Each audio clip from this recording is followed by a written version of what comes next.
Alright children, in the second part of the chapter we are going to start with the topic production possibility curve and the central problems.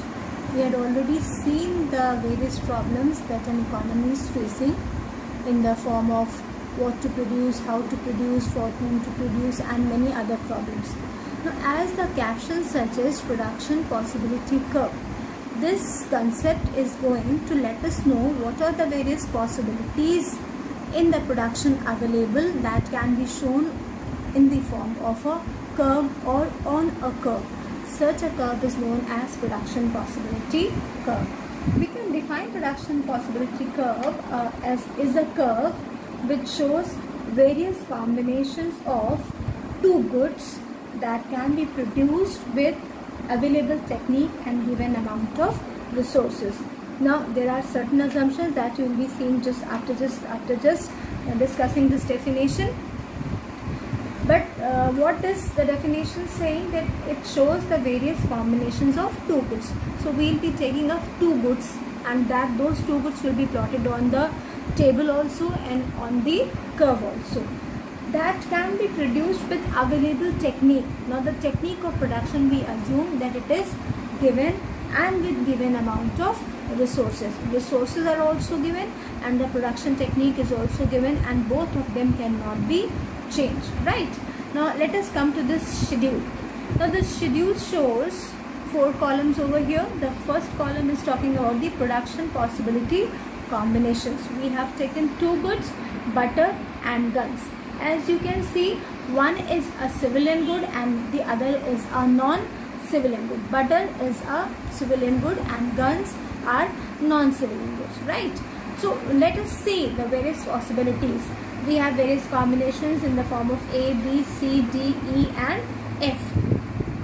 Now since the resources are limited, the technology is given and the resources cannot be changed, we see that if the consumer decides, if the producer decides to produce none of the butter, then with the available technique, with the available resources, he can produce 15,000 guns only, right? I believe you are catching that. We know the problem that the resources are scarce, the bonds are limited, they have alternative uses. Keeping all those things in mind that we have studied in part 1, we say that the producer chooses to produce none of the butter and all of the guns.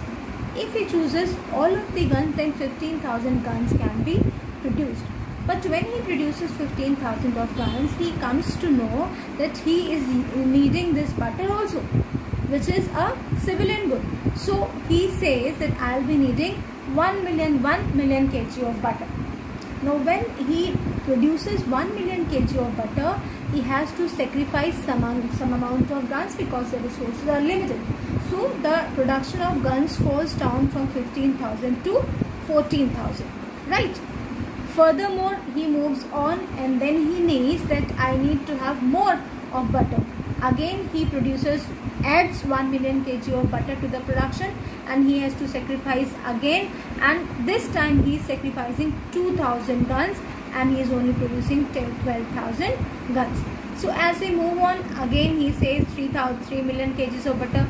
In the terms of butter, that resources he is using, every time he is producing more of 1 million kg. The increment in production of butter is 1 million kg, whereas the decrease in the production of guns is varying. It was first 1,000 guns, then 2,000 guns, and then 3,000, then 4,000, and so on, right?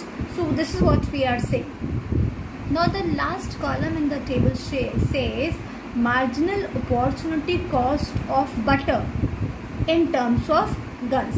Try to understand. This is the marginal, means additional. When you produce one more unit of butter, how much cost you are giving in terms of guns? That is what this part of the table is showing.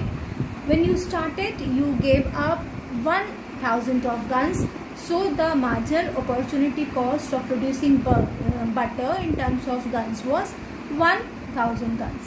When he increases with the production of butter, then he is giving up more of guns, but this time the giving up of guns is in terms of 2,000 of guns, and so this number is increasing every time, right? This is what is this column is telling you about.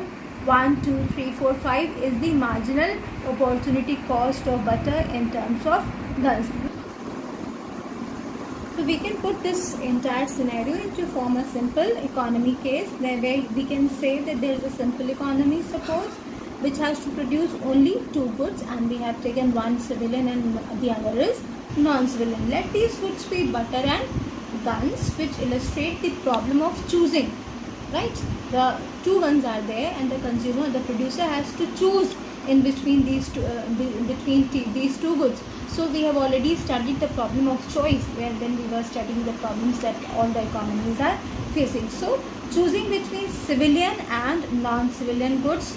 Now, given the total amount of resources, that we already know that the resources are given and they cannot be changed. So given the amount of resources and the level of technology that is also given and that cannot be changed, and assuming that all the resources are fully employed, right? We are using all the resources available and all of them, they are fully employed in the most efficient way. All these are assumptions of an economy for which we are talking about. We can think of various combinations of two goods, that is guns and butter. Now, the maximum amount of guns that can be produced is 15,000 guns, as you can see in the table. The first combination, that is A, that is the first extreme, where the producer can produce 15,000 of guns using all the resources. On the other extreme, if all the resources are devoted to the production of butter, the maximum amount of butter that can be produced is 5 million kg of butter, right? Now these are the two extremes. One extreme 15,000, none of butter. The other extreme 5 million kg and none of the guns, right? These are the two extreme possibilities, and besides these two possibilities, there are a large number of other B, C, D and E options, where you are changing the production format, you are increasing the amount of butter and decreasing the amount of guns, right? Alright, now combination A, here the combination A shows one extreme where only guns and no amount of butter is produced, while combination F shows the other extreme where only butter and no amount of guns is produced.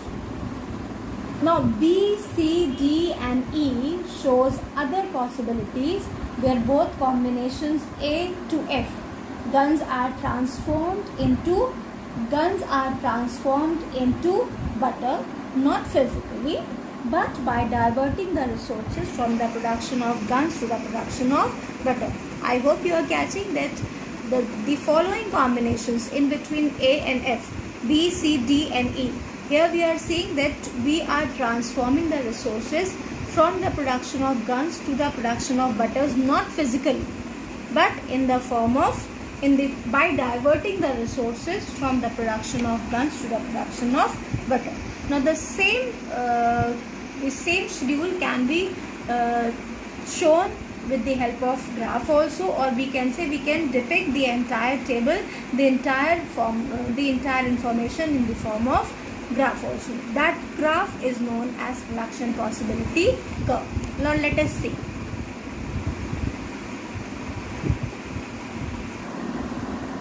So you can see that on the x-axis we are depicting butter in terms of million kg, and on the y-axis we are showing guns in the terms of thousands. The first combination, as the table suggests, 15,000 of guns. So we will be depicting this 15,000 on the y-axis, right? Then the second combination says 1 million kg of butter and 14,000 of guns. Slowly moving like here. We can use this scale also over here. Here. Alright. Then next combination, 2 million kg of butter and 12,000 of guns. We'll move like this. Right. Then next combination, 3 million kg of butter and 9,000 of guns.